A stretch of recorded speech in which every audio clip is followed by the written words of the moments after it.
gentlemen. Director Saldana, who's about to testify before us, has testified before. She said, quote, "We welcome any amount of money that we have. We can always do more with more resources. We are just doing the best we can with the resources we have right now," end quote.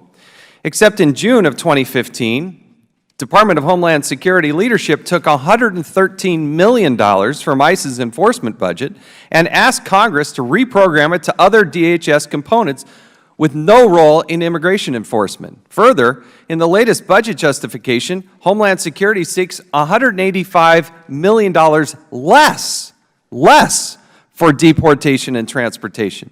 Despite a mandate in the law requiring ICE to maintain 34,000 detention beds, ICE only wants funding for 30,913. The administration's failure to secure our border, enforce immigration laws, and hold criminal aliens accountable creates an ongoing threat to our public safety and sometimes delays consequences for innocent Americans. And many of those losses are preventable.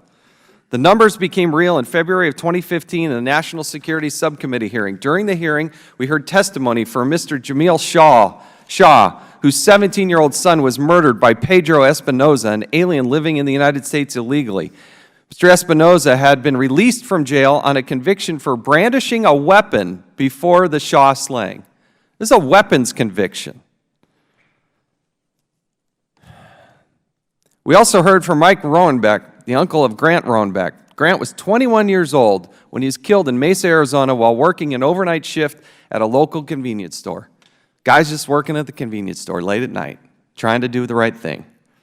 The alleged killer was in removal proceedings due to a burglary conviction, but released on ICE on a $10,000 bond. Grant was killed.